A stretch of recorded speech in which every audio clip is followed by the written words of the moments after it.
Hello, I'm Jack and welcome to the first of my 3 videos on a recent trip to Morocco. So you can see from the map that we're going to be doing a circular route clockwise, starting off in Marrakesh with our first port of call in Casablanca. In order to get there, we'll fly by BA to Marrakesh and be met by our guide Larchin, and here he is. He's a great guide. I think it was a bit like herding cats at times, especially when Alan was concerned. But he took us all off for an introductory meal in the evening, our first tagine. And I think the group, well, we got on like a house on fire right from the very start. Our first day of travel, we did quite a lot of time in the coach and what have you. But the first port of call was Casablanca. So we set off before dawn. You could see the sun rising, which was beautiful. It was pretty arid land. I think you'd call it desert, gravelly desert. But there's lots of kind of building going on. We had a bit of fog as well.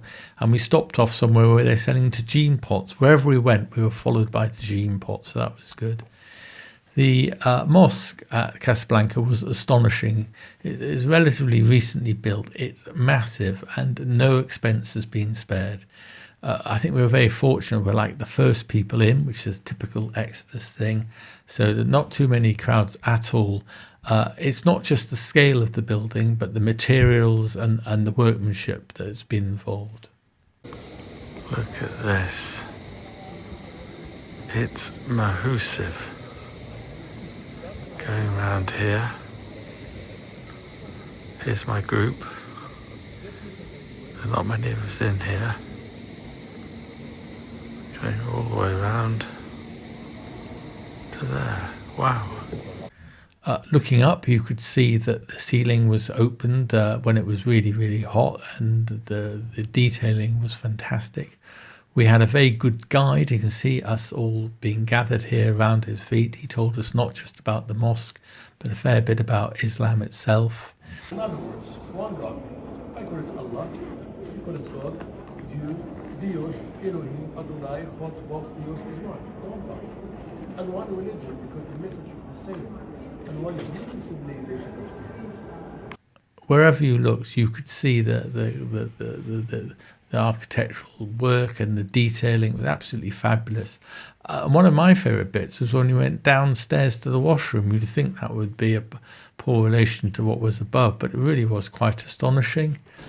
Well, this is the washroom, and it's vast. It goes all the way around. Look at this. Here's my group. Amazing how few people are here.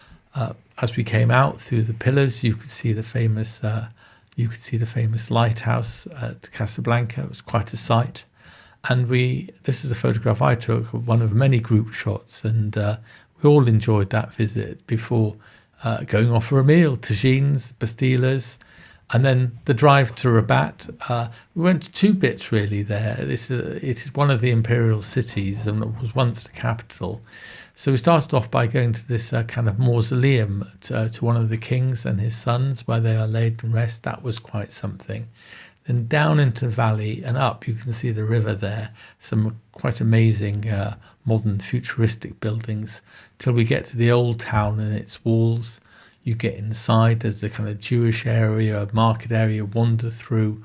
We had a guide, here he is, straight out of Peaky Blinders. That was quite something. You could see all the workmanship. But what I remember of that place was when you get to the end, there was just a fantastic view of the bay, of the town opposite with its kind of graveyards.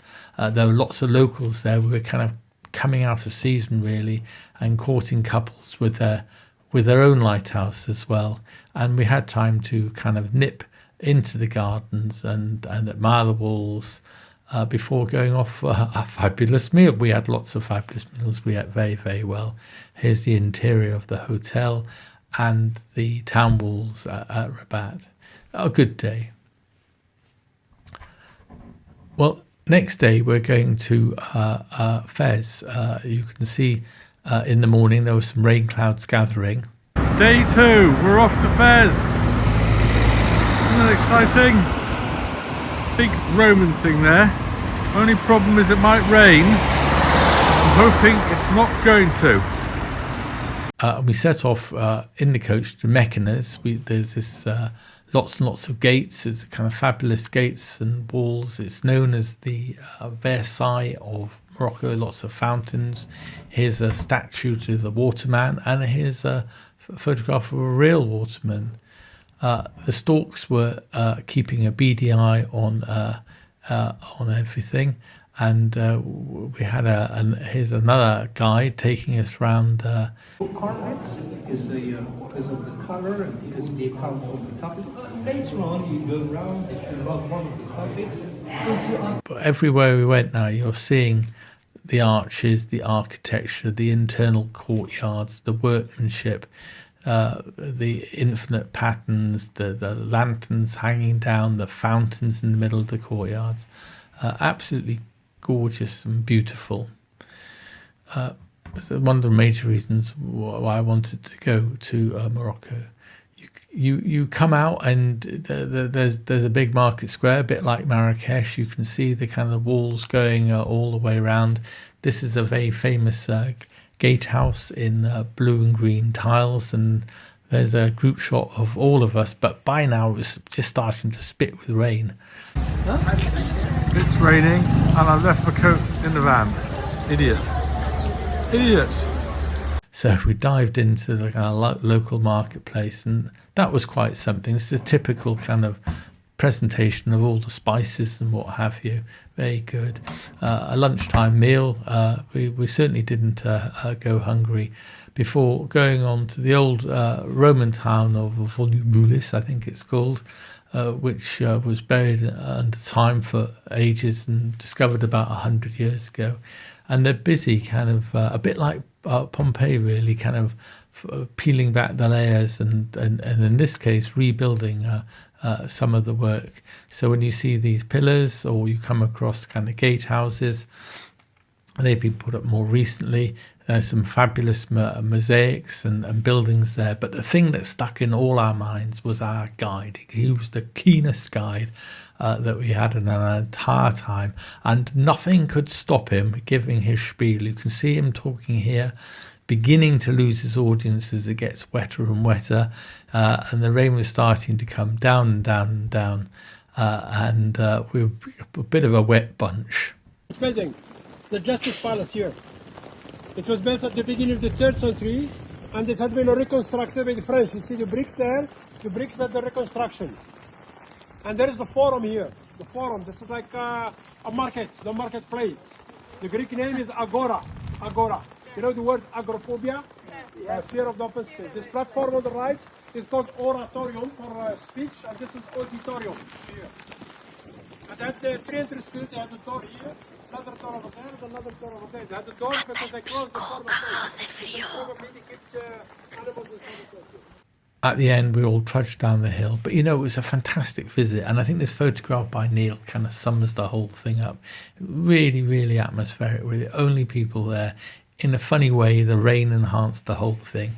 And we soon recovered. We went off for a fabulous meal in a riad in the evening. And food was delicious.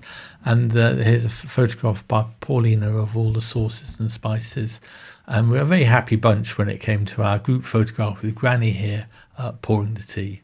So on to Fez, and we stopped off at one of the king's palaces first of all. Beautiful day, and you can kind of see the kind of gatehouse and the workmanship on the gate. Inside was the old Jewish quarter. I think Morocco's lost just about all of its Jews now, but they're busy restoring the old Jewish quarters, and it looked quite something. More gatehouses, and there were storks everywhere, kind of guarding and keeping a beady eye on things. Our guide, here he is. We took us to a high point. You've got this fabulous view over Fez and surrounding areas. Yeah, it's here small as I said. I'm sure it's big enough. We'll do a lot. And this is the authentic part, 9th, 14th century. We don't care about 17, 18. I really like these close-up photographs of the town. The kind of warren of buildings. It's like a giant jigsaw puzzle, and we kind of pointed out where places were. We were taken to a pottery. You can see tagines being made. So after first firing, we make the decoration. You can see stuff being worked on, and I really like these kind of pictures of the town and of the tannery.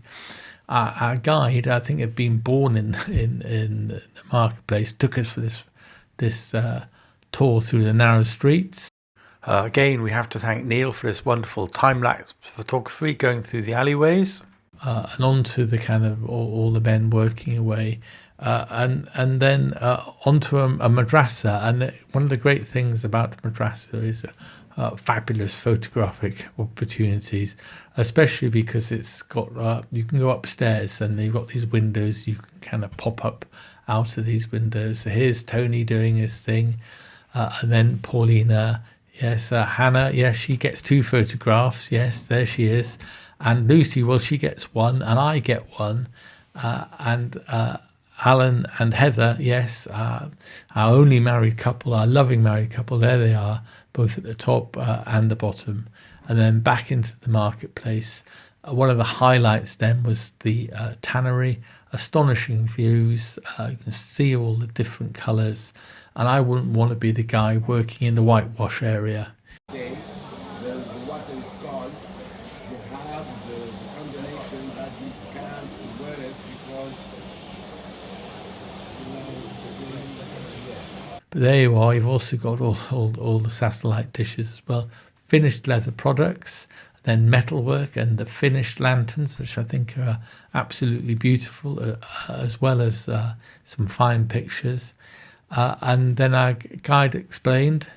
This is why it's called Karawin, and it used to be for astrology, mathematics, the first degree of medicine was given from here, in the 12th century, from here. Guess what we did then? We went for another meal. We had a fantastic time. I think this is a kind of memorial to somebody. We weren't allowed in, but we could again admire the work. We went off to look at cloth being made, cloth into scarves.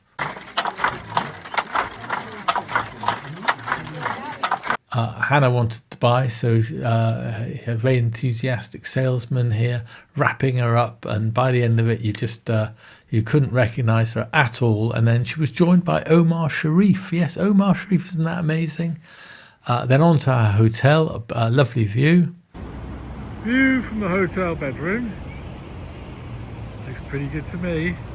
Champs-Élysées of France. Morocco even. A lovely meal, and to bed in Fez. So that's the first 3 or 4 days. We had a great time. It was a great start. We were ready to head into the middle of Morocco. So join us for the second video coming out soon.